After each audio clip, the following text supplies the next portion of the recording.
brothers and sisters. Let's start tonight's Q&A with my first question to Brother Bante. So much has been spoken on the importance of attaining, that is the first area path, that is the Sotapanna. Bante, what is the best way for a lay devotee to attain Sotapanna? What is the best way for a lay devotee to attain Sotapanna? Okay. In case some of you don't know, the word Sotapanna means the first fruit, the first stage of Aryan first fruit. Now to attain that, normally you have to attain the path first. The path, the first marga. And today I brought some DVDs on my talk last year called the Sutta Guide to Paths and Fruits. There it is explained quite in detail. To attain the first path, marga, you need 4 factors. These 4 factors are called the 4 conditions for stream entry. In Pali, it's Sotapatti Yangani. And these 4, the first one is association with a true man. And in this context, the true man means somebody who knows the true Dhamma, the original Dhamma, which is basically the suttas. Now the second condition, because you associate with a true man, you get to hear the true Dhamma. The third condition is when you hear the true Dhamma, you have focused attention. In Pali is Yoniso Manasikara. And the fourth condition is practice of the Dhamma in accordance with the Dhamma. Dhamma no Dhamma Patipatti. This I have explained in the talk Sutta Guide as practicing the 7 factors of the Arya Noble Path. Because the first path attainer and the first fruit attainer, the Sotapanna, does not need jhana. Only the second path upwards you need jhana. So these 4 conditions are the necessary conditions for you to attain the first path. And according to Samyutta Nikaya Sutta 25.1, after you attain the first path, the same lifetime that wisdom will mature and it will turn to fruit. That's when you become a Sotapanna and 3 factors fall away. So that is the way to attain Sotapanna, by first attaining the path, stream entry. And these are the 4 factors. But these 4 factors can also be shortened to two conditions. Basically, if you get right view, you have entered the stream. All Aryans have right view. And this is stated, I think, in the Anguttara Nikaya Velama Sutta. So, to get right view, according to Majjhima Nikaya Sutta 43, there are only 2 conditions. The voice of another teaching you the true Dhamma, which is basically the suttas. And the second condition is when you listen, you have focused attention. So with these 2 conditions, if you have focused attention when you listen to the original suttas of the Buddha, then you will be able to understand. Because in the Samyutta Nikaya, I think, I forget, is it 50s? It is said that when you listen to the Dhamma with eager ears, with focused attention, with all your mind, at that moment when you are concentrating on listening to the Dhamma, the 5 hindrances are not there. The 5 hindrances hinder us from attaining wisdom. And it's also said, when you are in that focused state, the 7 bojjhangas are present. So when you don't have the 5 hindrances and you possess the 7 bojjhangas, then you can understand and get right view and become an Arya. So basically, the standard way, you can say that 99% of people who attain stream entry is by listening to the Dhamma, listening to the discourses of the Buddha. We can see in the suttas and the Vinaya books, at one time the Buddha preached to 80,000 people, and all of them the Buddha said attain stream entry. Another time he preached to 120,000 people, and again the Buddha said all of them attain stream entry. So you can also see, as I mentioned 2 weeks ago in my talk here, the case of Venerable Sariputta and Moggallana. They heard the teaching from the Arahant Asaji and they attained stream entry. At that time, they were not disciples of the Buddha. So they had never seen the Buddha, they had never met the Buddha, they have never heard the Buddha. They only heard it from the Venerable Sariputta, only heard it from the Arahant, and he attained stream entry. After that, he went back and said the same thing to Venerable Moggallana, and Venerable Moggallana also attained stream entry. So you don't need the Buddha. And then you can see the case of Venerable Moggallana. You don't need an Arahant to teach you. If a person has attained stream entry, he can teach another person, and that second person can also attain stream entry. And at that time, both of them were considered laymen. They had not become bhikkhus, monks under the Buddha. So a layman, an Arya layman can teach another person, and that person can attain stream entry. Only thing is you need to be intelligent. If you are intelligent, then when you listen to the Dhamma, you can understand the various implications of the Buddha's words. If you are not intelligent, you won't be able to grasp the implications. Okay? Thank you for the wonderful answer. So you heard the first question and we have the first answer. So we'll ask the floor now. Anybody would like to ask the first question? Alright, we have one day, let's see there's this lay person who is striving to enter the stream. And if one day, out of self-defense, he kills somebody, kills a person, probably a robber. Of course, in the eyes of the law, I believe he will be put behind bars. My question is, will this lay person be able to, or even have the chance to be a stream enterer? Thank you. So your question was somebody kills somebody else in self-defense, yeah? So does he have a chance to become a stream enterer?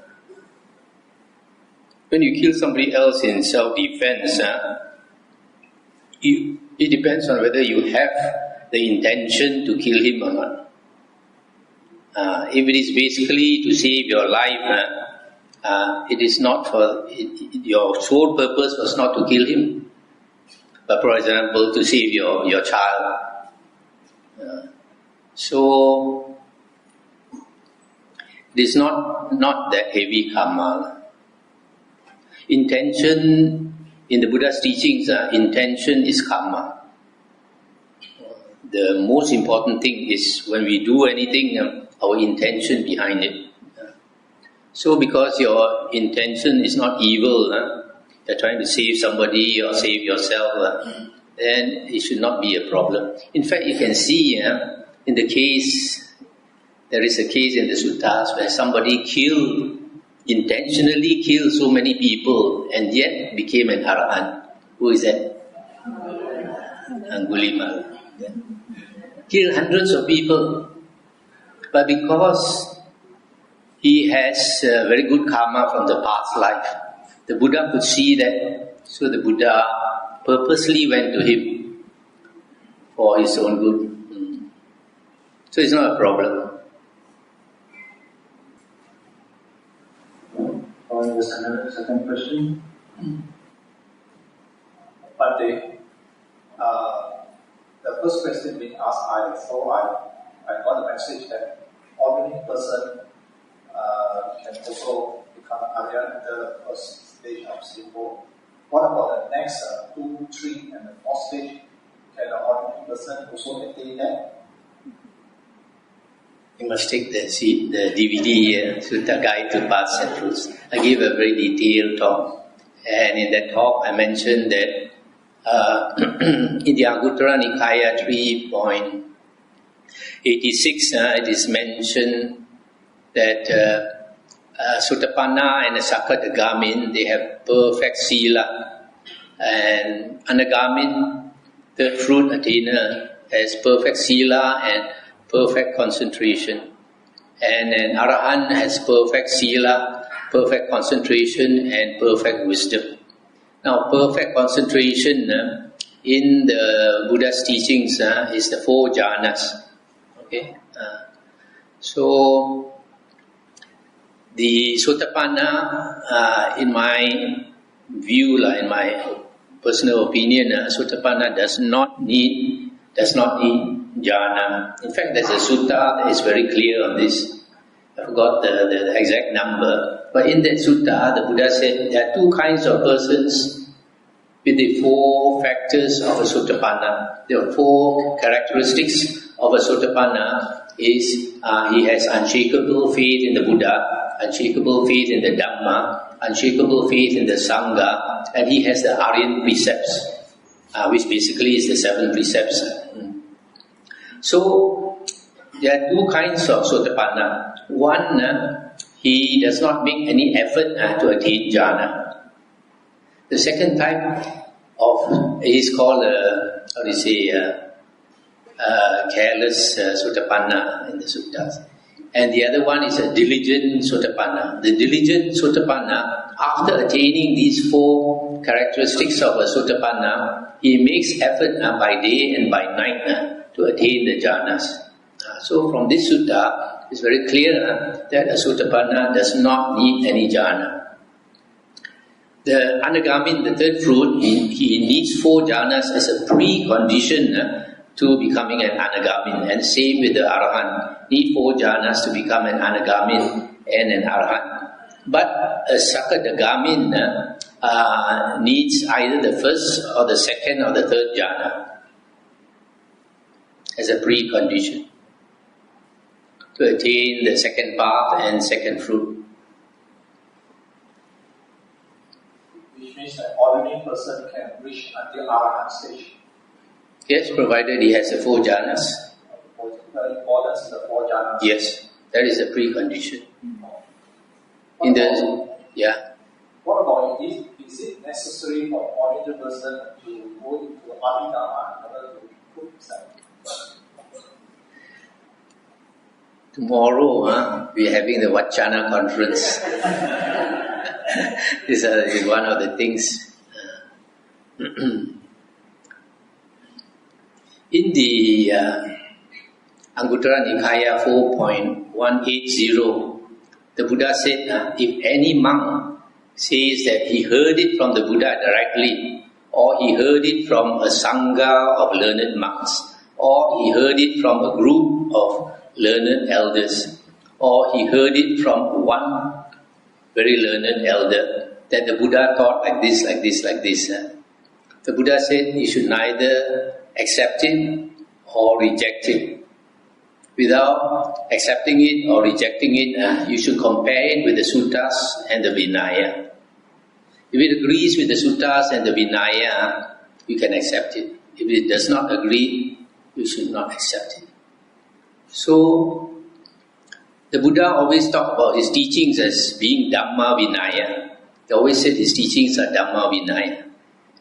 Later, Abhidhamma came in. So we can find, for example, in the Suttas and the Vinaya, the Buddha said his true Dhamma will last 500 years. And exactly 500 years after the Buddha's passing away, later books started. So we want to know during that 500 years where we have the true Dhamma, what was the Dhamma at that time? And luckily we have Emperor Asoka. Emperor Asoka lived about 250 years after the Buddha's passing away. Now Emperor Asoka had a lot of faith in the Buddha and the Buddha's words. So he asked the men to make these stone pillars, something like every kilometer on the road, and they carved out the words of the Buddha. Now after 2000, something like 600 years, they have dug up these Asoka pillars in India, and they found that during Emperor Asoka's time, there were only 5 Nikayas. Only the Suttas existed. 5 Nikayas and 5 Vinaya books in Pali. So this is original Buddhism or early Buddhism. The 5 Nikayas and the 5 books of the Vinaya. You will find in later books that they say things that the Buddha did not say. And the Buddha said in the Digha Nikaya, Sutta 29, the Buddha said his teachings on the holy path are perfect and complete. Perfect and complete, it means you cannot make it more perfect. You cannot make it more complete. So the Buddha said, if you think you want to add to what the Buddha said, you don't see his Dhamma. In other words, you don't appreciate that the Buddha's Dhamma, the Buddha's Suttas are perfect and complete. If you don't see his Dhamma, it means you don't have right view. If you don't have right view, you are not an Arya. If you want to subtract from his words, also you don't see the Dhamma. What does this mean? That's why when we listen to suttas, you have to catch the implications. It implies that the later monks who wrote all the later books are not Arya at all. Not Arya. In fact, the Buddha said they lead people astray and they create much demerit. And they cause the disappearance of the true Dhamma. So I was saying, later books say things that the Buddha never said. They add to what the Buddha said, which the Buddha says is not necessary. So you find in our suttas, original Buddhism, the Buddha talked about 6 consciousness. Yeah, only 6 consciousness. Mahayana books talk about 7 consciousness, 8 consciousness. Yeah. Similarly, Abhidhamma talks about Bhavanga, Javana, Kalapa, Patisandhi Citta, Chuti Citta, all these things that the Buddha never mentioned. That is a trait, the characteristic of later books. Can we have the next question? At the back, in the back.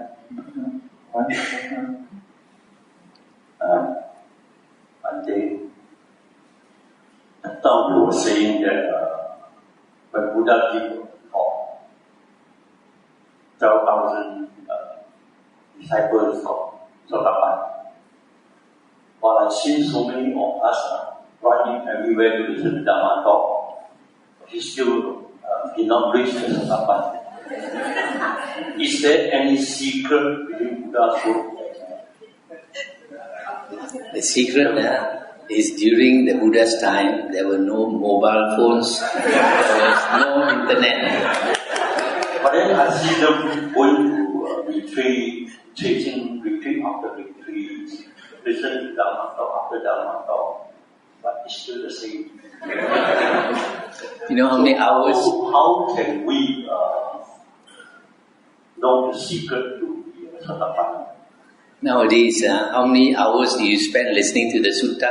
How many hours did you play on the internet and on the mobile phone? And computer games? So which means that no secret.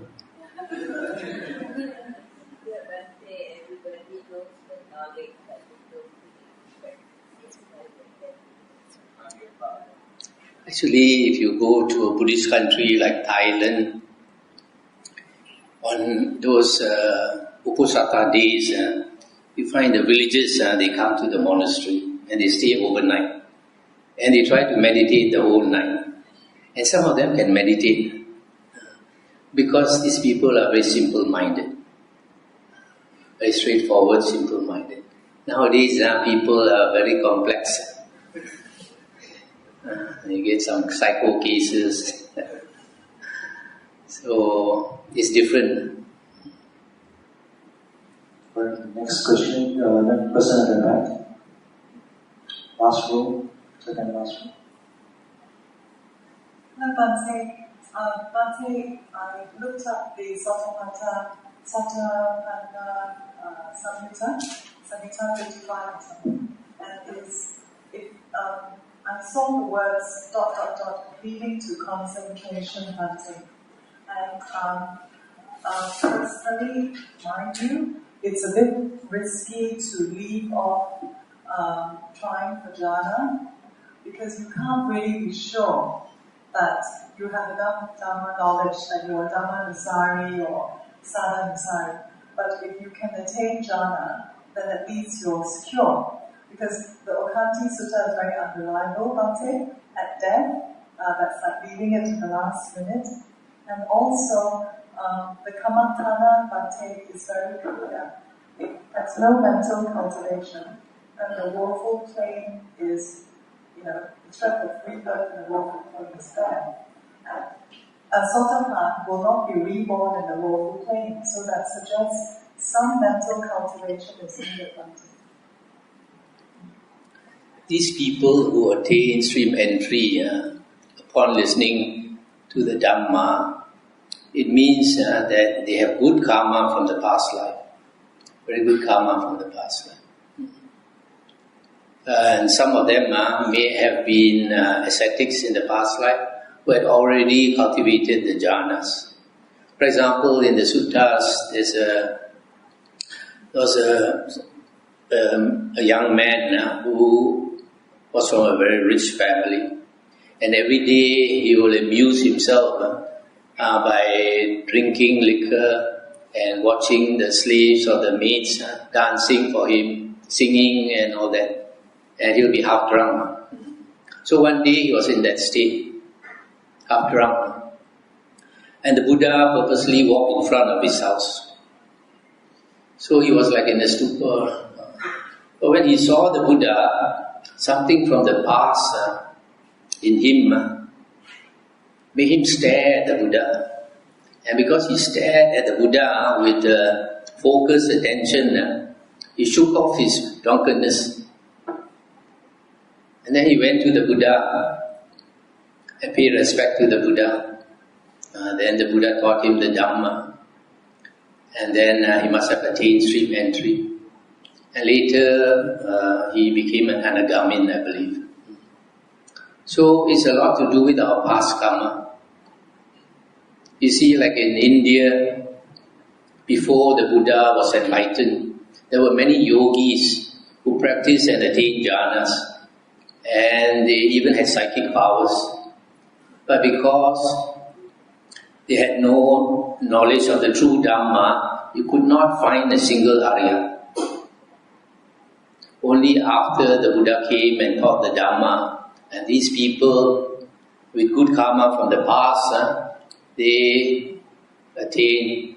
And after they attained, then there were some who renounced and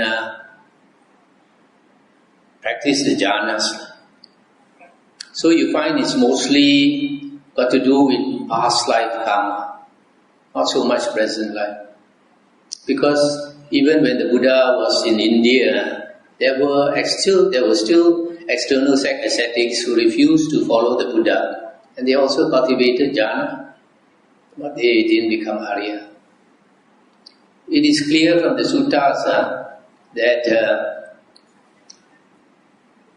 only by attaining right view do you become an Arya. Only by attaining right view. And right view only has two conditions. The voice of another teaching you the true Dhamma and focus attention. Only these two conditions are necessary and you can become an Arya. Of course, if you have been cultivating jhana, and then when you hear the Dhamma, you will attain much faster and maybe become a Sakadagamin or Anagamin or Arahant